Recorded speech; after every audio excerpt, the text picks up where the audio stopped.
Chapitre 17. Voyage en Égypte. Sous la faible lumière d'un croissant de lune, dans le ciel sombre, on distingue à peine les silhouettes de la Sainte Famille qui entreprend un long voyage Marie, portant tendrement l'enfant dans ses bras sur une mule, et Joseph, ouvrant résolument la voie, s'éloigne de l'abri de la grotte.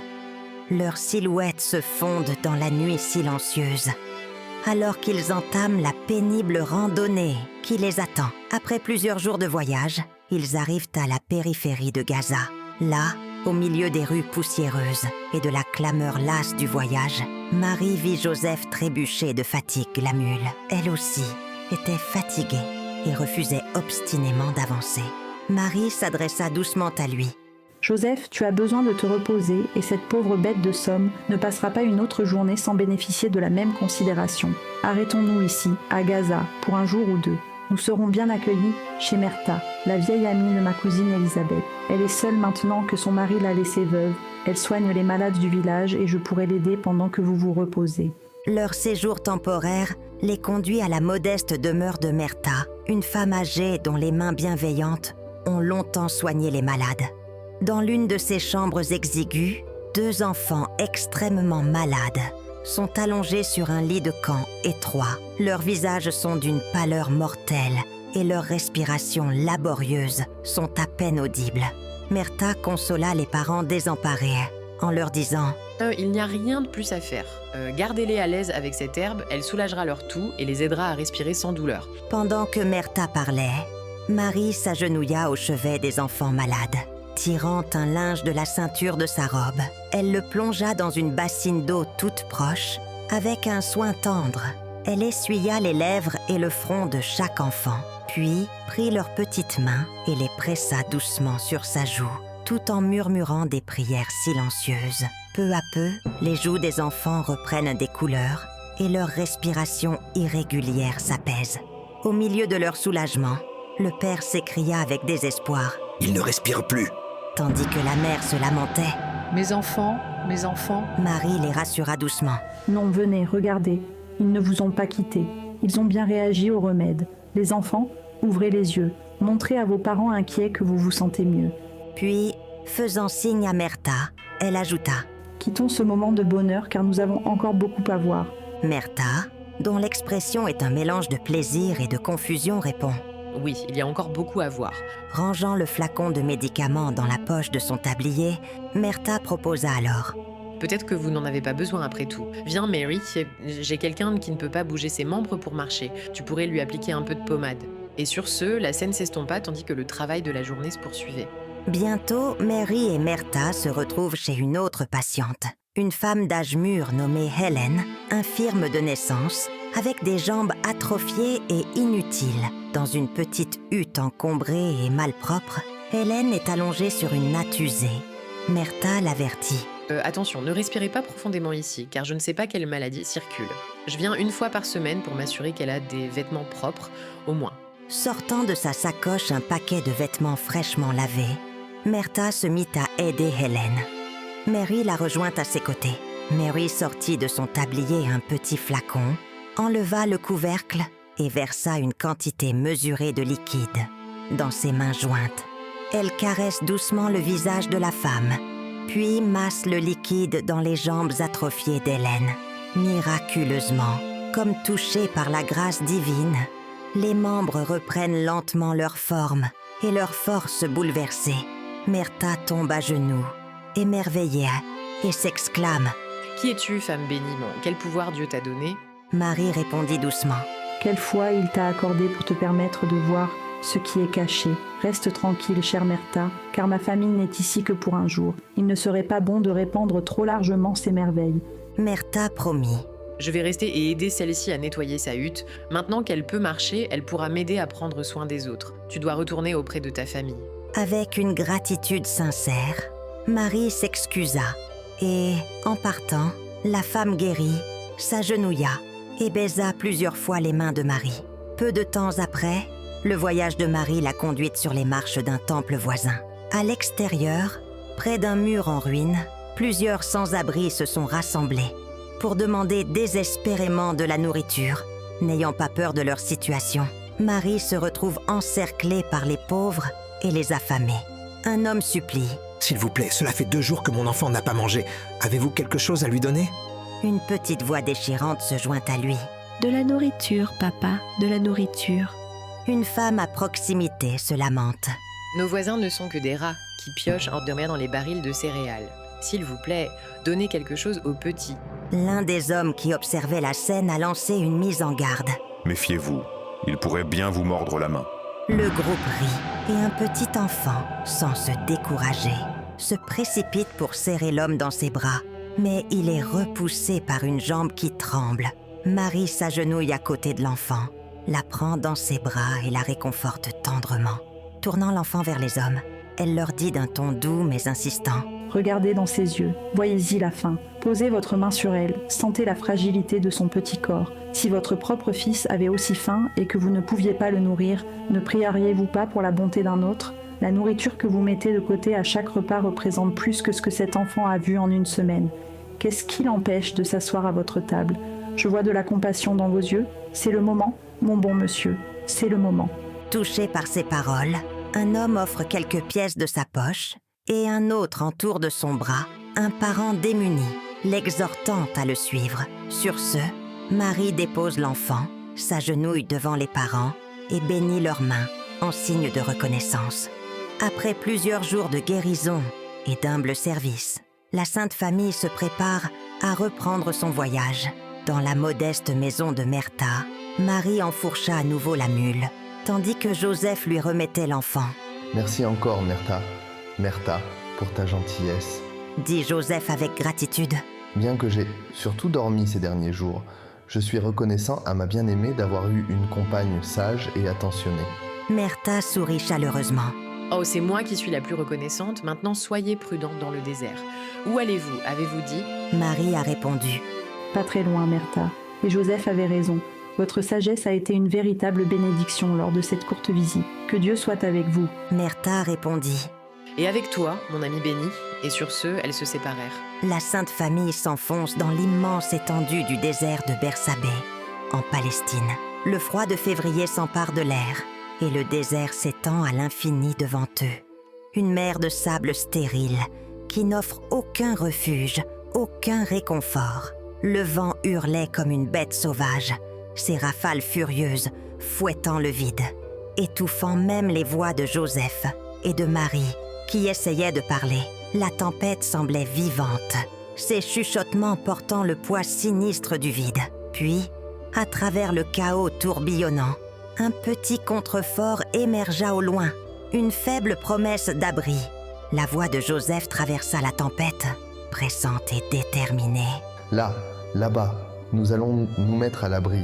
Les cris de l'enfant perçèrent l'air, fragiles mais insistants, tandis que Marie luttait pour protéger son enfant des vents violents et incessants.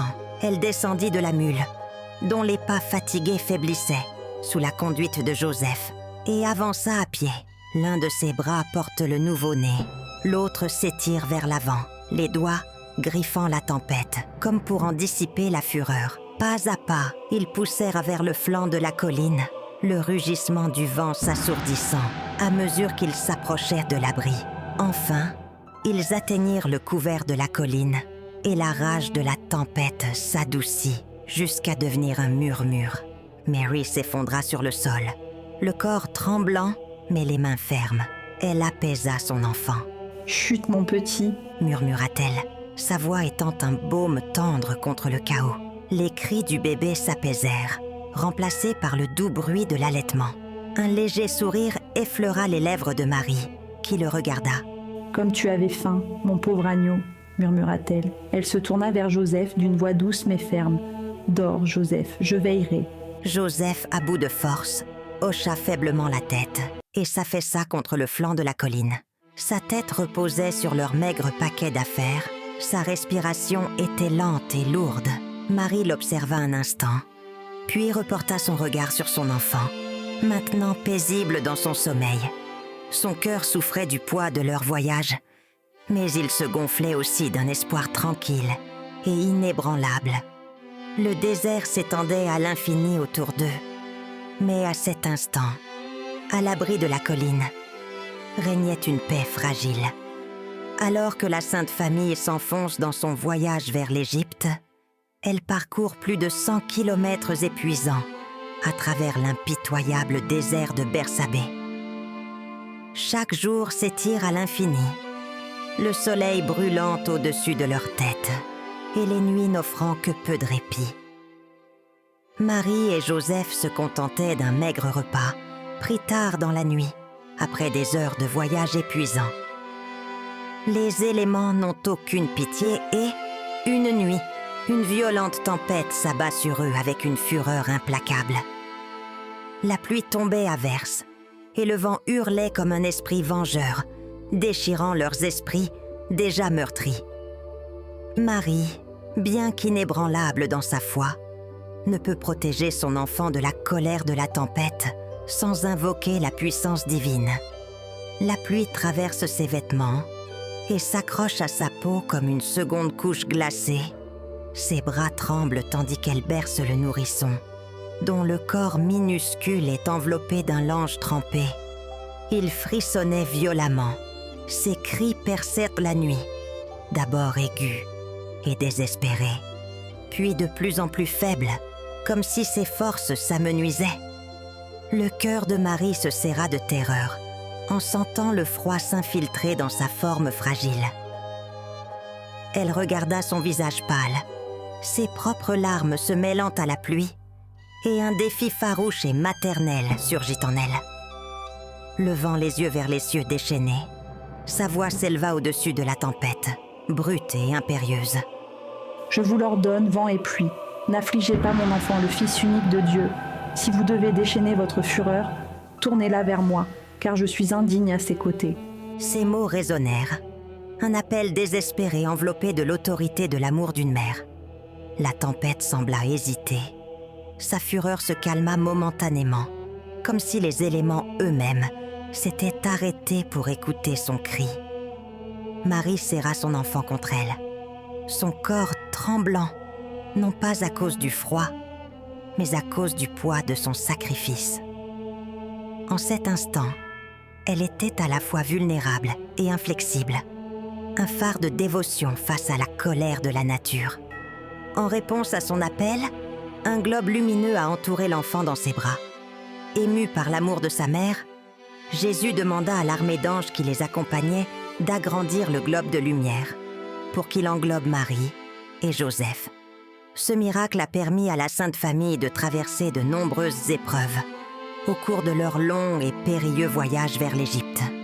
La Sainte Famille est enfin arrivée en Égypte et ses pas fatigués l'ont conduite dans un pays plongé dans les ténèbres. Beaucoup de ses habitants étaient compris au piège, leurs âmes liées par l'emprise sinistre de Lucifer et de ses ministres malveillants. Pourtant, lorsque Marie et Joseph sont entrés dans la ville, une force tranquille, mais profonde, s'est manifestée en leur sein. L'enfant Jésus, bercé dans les bras de sa mère, a levé ses petits yeux et ses mains vers les cieux, son regard fixé sur son Père céleste. Bien qu'aucun mot n'ait franchi ses lèvres, son appel silencieux résonnait avec l'urgence divine, un appel à la miséricorde, à la délivrance, au salut de ceux qui étaient pris au piège du désespoir. Marie, toujours à l'écoute de la mission sacrée de son Fils, s'est jointe à lui dans cette prière inexprimée. Son cœur, lourd de compassion, battait à l'unisson avec le sien, tandis qu'elle offrait sa propre supplication. Ensemble, leurs cris silencieux s'élevèrent comme un phare de lumière, perçant le voile de ténèbres qui planait sur la terre. À cet instant, l'air lui-même semble trembler sous le poids de leur dévotion, comme si le ciel lui-même se rapprochait pour entendre leur appel. Les petites mains de l'enfant, levées avec innocence et puissance, devinrent un symbole d'espoir, la promesse que même dans les endroits les plus sombres, la lumière du salut ne pouvait être éteinte. Le sombre ciel égyptien se couvrit bientôt de nuages d'orage, d'éclairs et d'esprits maléfiques, chasser des corps des opprimés. Les idoles se brisèrent, les autels s'écroulèrent, et les temples tombèrent en ruine, tandis que la puissance divine balayait le pays. Le peuple égyptien, étonné par ces événements inexplicables, commence à reconstruire ses villes. Au milieu du chaos, les étrangers, la Sainte Famille, se sont avancés pour apporter leur aide. Alors qu'ils travaillaient aux côtés des habitants, Marie a commencé à parler des prophéties d'Isaïe. N'a-t-il pas été annoncé que le Messie, le roi des Juifs, viendrait et que les temples d'idoles seraient détruits? Il n'y a qu'un seul vrai Dieu, créateur de tous les mystères de la vie. Regardez votre Fils. N'êtes-vous pas émerveillé par sa perfection? Il est si jeune, mais il est plein de raison et de force.